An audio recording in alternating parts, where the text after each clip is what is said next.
I've never really climbed or had the desire to climb a big mountain of any kind, so when I suddenly had the urge and texted my dad a few months ago saying we should climb Mount Shasta, it probably caught him off guard. He's been asking if I want to climb Shasta for years, but I usually just blow it off as a massive, unattainable mountain we pass while driving to Oregon.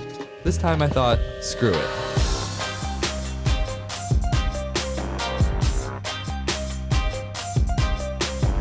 I don't care what other people say, but when I first see Mount Shasta off of I-5, it always looks incredibly intimidating. It truly stands alone and dominates the landscape.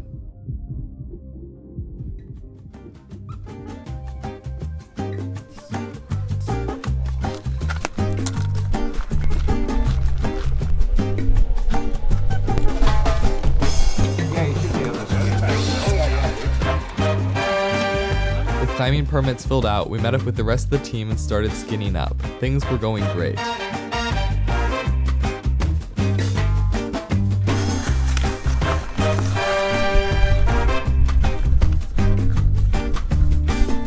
Due to previous training, I was fairly certain altitude would not be an issue up to base camp, but unforeseen circumstances left me nearly immobilized just minutes away from the camp. Right, I'm not doing the best right now.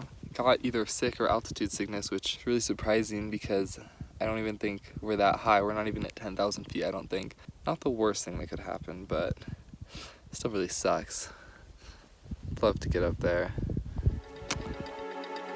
With some help, I was able to get up and make it to base, but I still didn't feel great and my confidence for further climbing was very low. But at least I had a beautiful place to rest.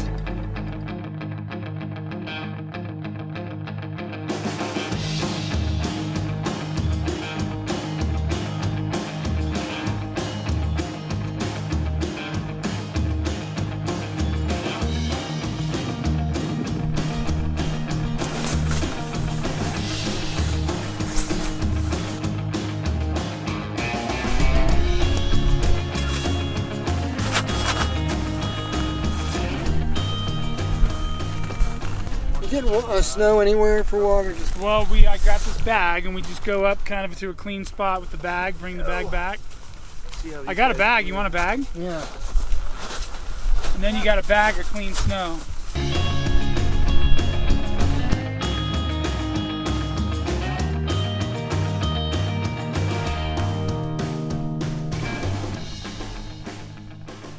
Get up at 4, leave at 5. Yep, and then whenever you're ready to turn around, I'll turn around with you. All right. So yeah, wants to be a summit group. That's fine. And you never know on these who's going to feel bad. Well, proof fitting is actually.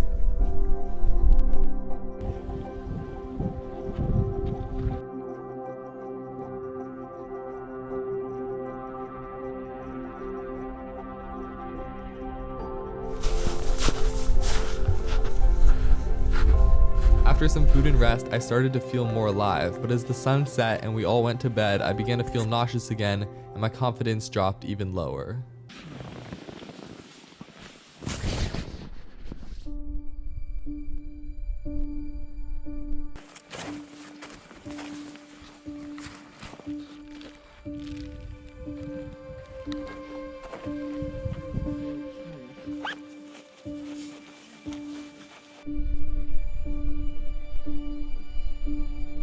We're going to try to get a little head start. We'll see up there.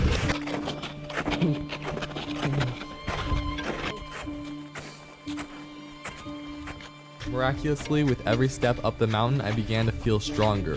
Whether it was the lack of heat or acclimation, the elevation wasn't affecting me like the day before.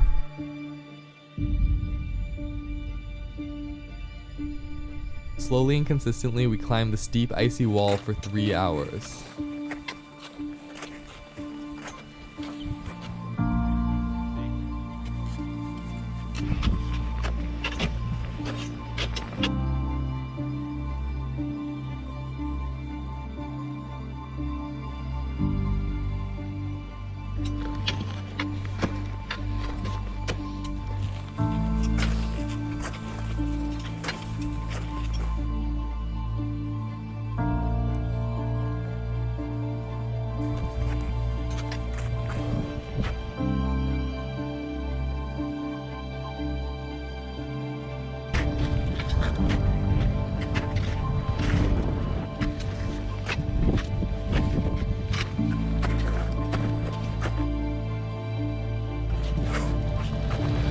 When we finally reached first sunlight, we rested for a few minutes before pushing up the last 3 pitches and 1,700 feet.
At just under 14,000 feet, the summit was visible in front of us, but the elevation and fatigue had finally hit me.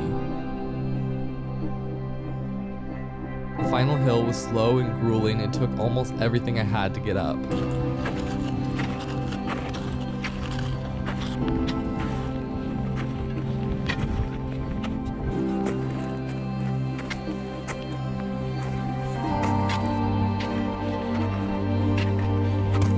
After over 5 hours of climbing, we summited Shasta.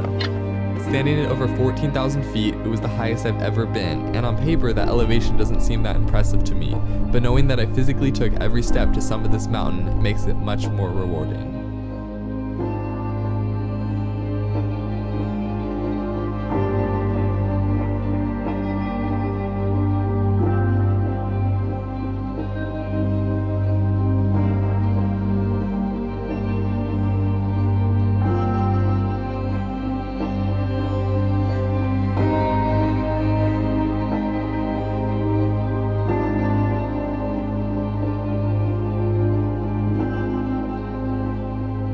It was also at this point, after hitting multiple walls, that I realized I was only halfway done and still had to get down the mountain.